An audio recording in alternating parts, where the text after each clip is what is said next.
Problem je ta vodovodni sistem, ne, ki ga imajo. Tu računajo na občino, da se nekako odločite, kdaj in na kakšen način se boste lotili tega problema. Ja, mi primarno pričakujemo od javnega komunalnega podjetja, da napravi en akcijski načrt, torej da definiramo, kje so največji problemi, da določimo dinamiko in potrebna sredstva. Potem pa seveda bomo v skladu z sredstvi, ki jih imamo na razpolago, pa sredstvi, ki bi jih lahko za ta namen dobili tudi drugje, seveda tudi ukrepali. Torej cilj je, da v nekem razumnem obdobju pridemo do izgub nekje do 30%, ki so nekje tudi normalne. Sedaj je to 47%, kar je preveč, ampak dejstvo je, da je vodovodni sistem v slabem stanju in ga je treba izboljšati. Lani je bilo veliko prelitega črnila, ne, okoli te farme v Konjiški vasi. Zdaj se ta postopek končal. Vi osebno mogoče kako gledate, vam je to v redu?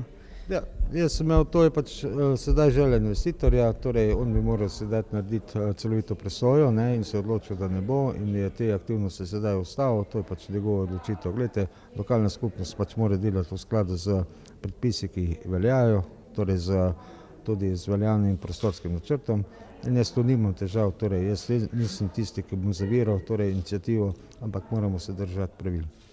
Tam v bližini, mislim pa, da se tisto strelišče, da ga podirate, so tam kakšni načrti za naprej? To zemljišče je bilo vrnjeno s tem devastiranim objektom občini, seveda to ni možno niti sanirati, zato ga sedaj podiramo, je pa to zemljišče na vodovarstvenem območju in nobena aktivnost tam ni možna. Torej to bomo zavarovali, tako da bo nedostopno, s tem pa dejansko ne moramo narediti nič. Torej jaz sem izjemno zadovoljen danes, ko smo to sejo dali skozi. Poglejte, obravnavali smo 3 poročila javnih zavodov, tudi načrte za naprej. Jaz sem osebno zadovoljen, da javni zavodi delujejo dobro, ne, iz tega poročila izhaja, da so tudi načrti za naprej dobri in jaz si tudi želim, da bi tako se nadaljevalo. Prav tako ste pa videli, da je politika vsa ta poročila soglasno sprejela in to me navdaja z enim takim optimizmom tudi za delo naprej. Jaz bi še sam tole izkoristila glasbeno šolo Pesti prostorska stiska. So že kakšne rešitve na vidiku? Ja, glejte, to so bile narejene napake v preteklosti. Torej glasbena šola, ko se je gradila nad šolo pod Goro, je imela posledice na statiko tega objekta in širitev, ki je bila sedaj predvidena, dejansko ni možna, ker objekt tega ne dovoljuje. Mi imamo za to načrte narejene. Šola pod Goro bo morala iti v nekem razumnem času v sanacijo.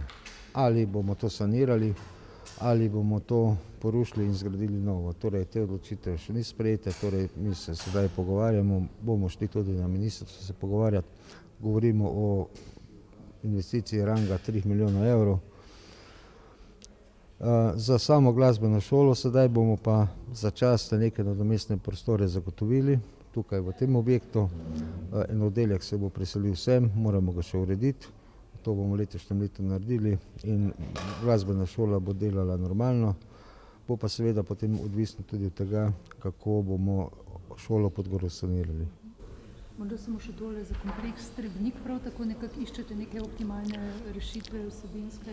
Ja, seveda, gledajte, Trebnik je objekt A, je sedaj v bistvu v najemu, ampak tu imamo težavo z najemnico. V enem traktu predvidevamo, da bi naredili 3 stanovanja, možnosti so, to bodo lepa stanovanja, ne bodo, bom rekel, neprofitna, bodo normalno ali najemniška ali pa tudi, da jih bomo namenili za prodajo. Za sam objekt pa se moramo dogovoriti za vsebine.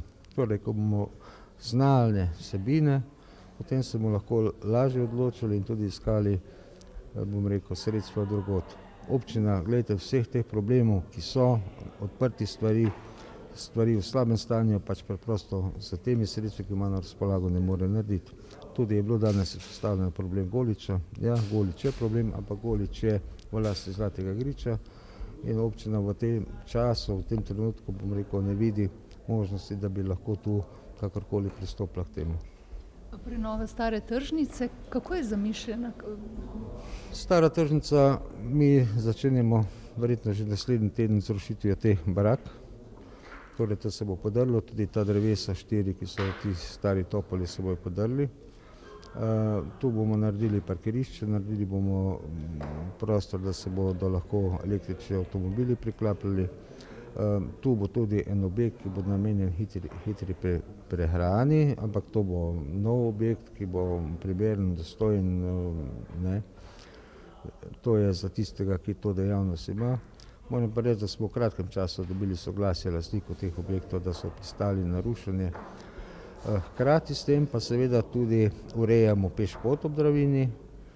To bo lepa stvar, prijetna in mislim, da bo to ena taka pozitivna stvar za staro mestno jedro. Smo tudi v pogovoru za objekt Ilirika, ne. Torej tudi ta je v izjemno slabem stanju, praktično ni možno sanacija. Bomo videli, torej mi bomo neko ponudbo za odkup dali po nekem času sedaj. To bi bil primeren prostor morda za stanovanje, za mlade družine, ne vem. Veliko stvari je v Konjicah odprtih, veliko stvari je treba postoriti. Mi smo v nekem času šli z eno skupino ljudi po Konjicah in smo se pogovorili o nekih stvareh, ki jih treba narediti. Seveda pa ne smemo zanemarjati tudi drugih okolij. Imamo potrebe tudi v Ločah, tudi v Zbelovem, tudi v Žičah, tudi marsikje drugje. Torej niso samo Konjice tiste, ki so najbolj pomembne, ampak v tej množici se bomo mogli tudi politično, bom rekel, skoordinirati in potem odločiti, kako naprej. Samo še tole tile moteči stebrički v starem mestnem jedru, jih boste res nekaj umaknili? Da, nekaj stebričkov bomo umaknili, torej arhitektom Šlavsom je bila ta sprehod po mestu upravljen in v sklopu obnove stare mestne tržnice bomo odstranili tudi tiste stebričke, ki so trenutno najbolj moteči.